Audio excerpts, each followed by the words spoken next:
ball, RJ. The sports animal.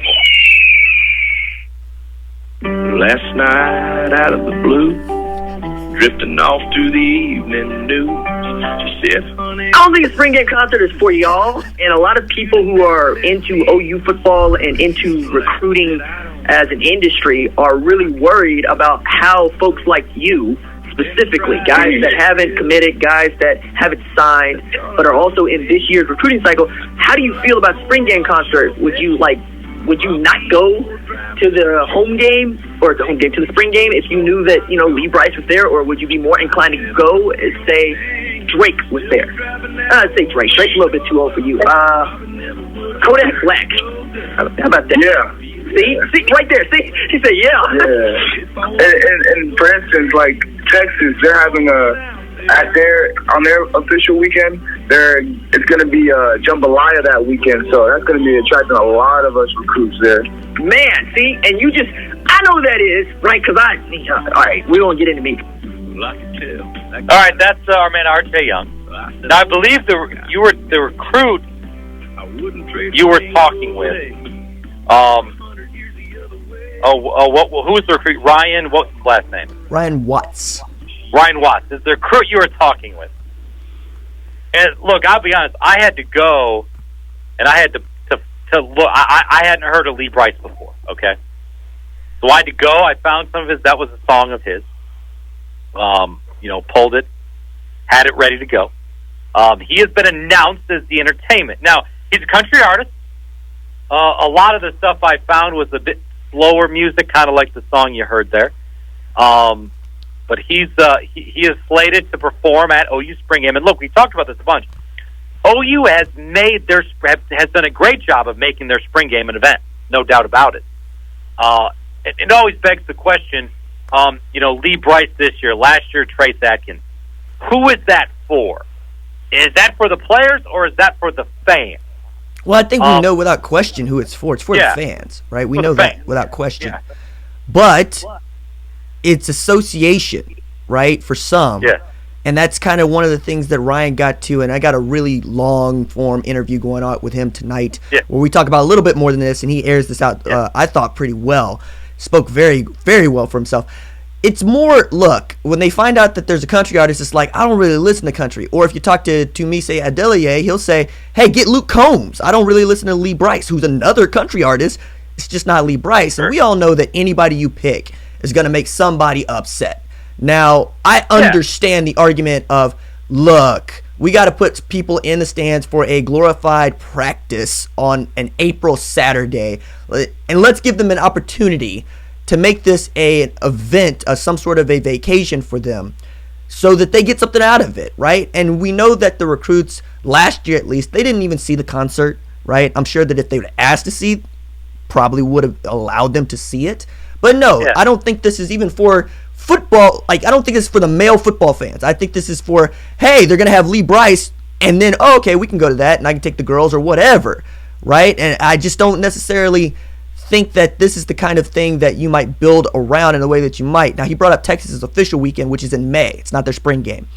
But I thought that was interesting in that they made their weekend coincide with a music festival that they knew the kids would like to go to. And Norman Music Fest is April 25th through 27th.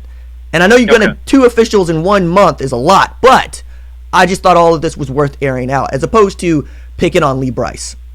Mm-hmm. I like Kodak Black, especially the tunnel vision. I like that one. Is that what you jam into on the way up to the station there, Dave? Yeah. Dave is holding his phone and he had to look it up. So.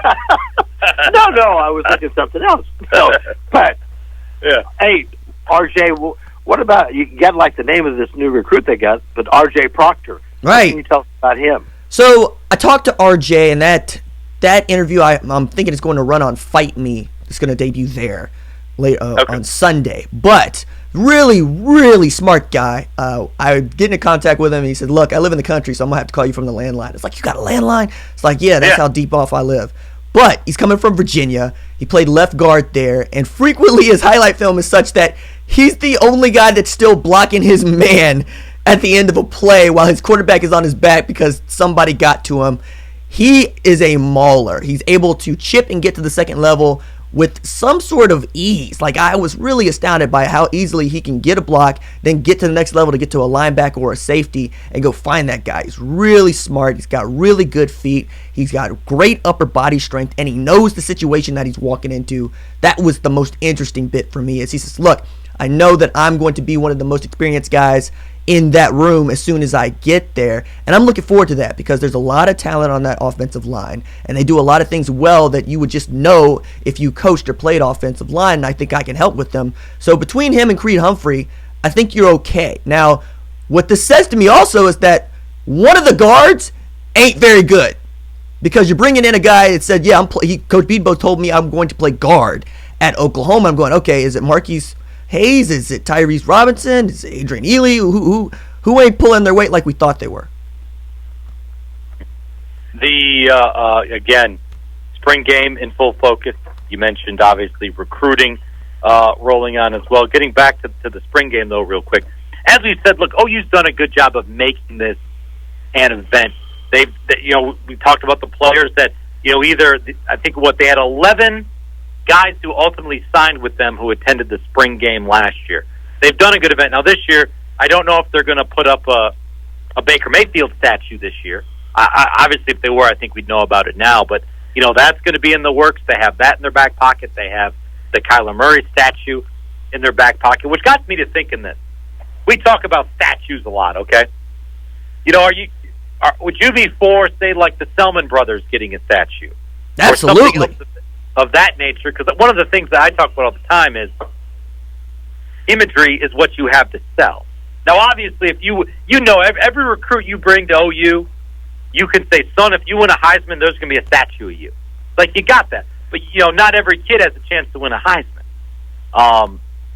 It'd be better to say, look, if you do great things, if you accomplish great things, there'll be a statue of you here. That, to me, is something I think, I don't want to say OU's missing the boat because they do so many things well, but like a Selman Brothers statue would be great. Other things like that. You sound like a Michigan fan. That's what you sound like. You sound like you heard Harbaugh say that Tom Brady needs a statue, and now you're like, okay. Oh, yeah, he does. Definitely does. Everybody, no, Tom doesn't need a statue. Tom needs a statue when Tom wins a Heisman or Tom is gone. Okay? Yeah. Like, I'm not into the idea of telling a kid, if you become some sort of legend, we're going to get you a statue. No. I mean, look, if you go through Oklahoma's history, you can go and find 50 to 85 statues right now. Okay? I don't buy that. I don't like that. I think the guys who got statues who are coaches, right? Take a look at that. You got Bennie Owens, you got Barry Switzer, you got Bud Wilkinson, you got Bob Stoops. What do all those guys have in common? They either won a national championship or they are founding father of the program.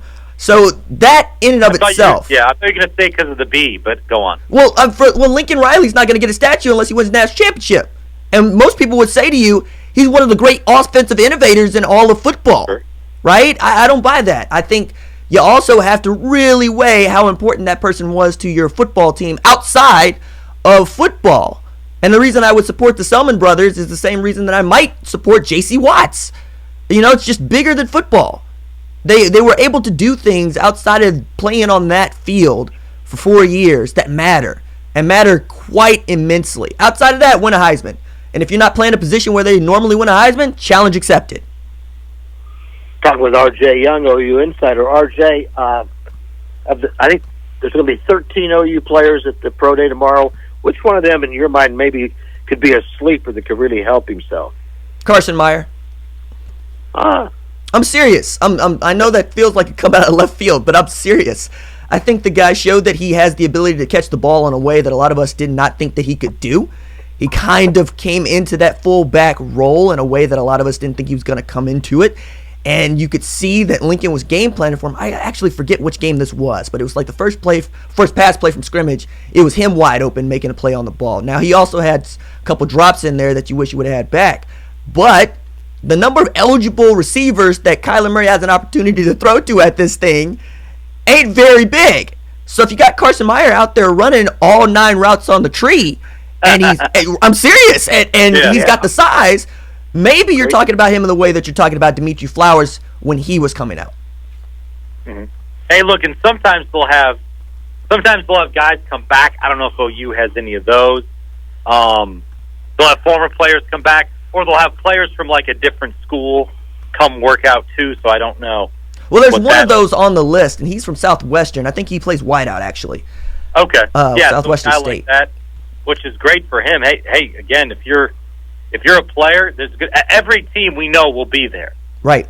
And obviously, because OU's Pro Day is a big one this year, there's going to be a lot of decision makers at the Pro Day too, which you may not get, decision makers there all the time. So, well, and even if you get those decision makers, it's just good optics, because Denver sent John Elway down there, and everybody had Denver taking Baker at number 6.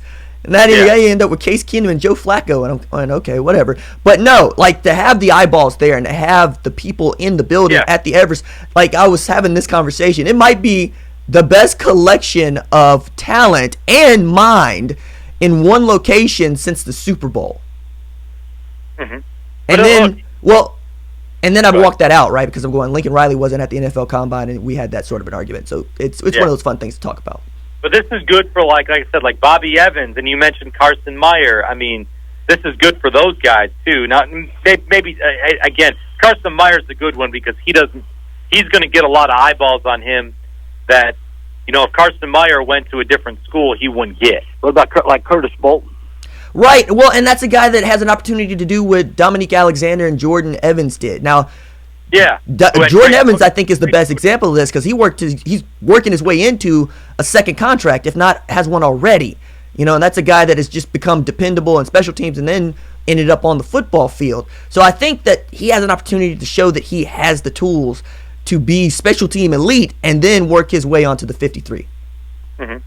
But again, that's the guy who he wasn't at the Combine. If I'm trying to remember. Not at all. No, wasn't invited to the Combine and just had a great pro day. And really, again, and as you said, got on a roster, worked his tail off, and is on his way to some nice things. So no, it's a good big day tomorrow for those guys. Hey, thanks, RJ, man. We'll chat Thursday. All right, fellas, I appreciate you. Thank you, Good sir. work, RJ Young, OU.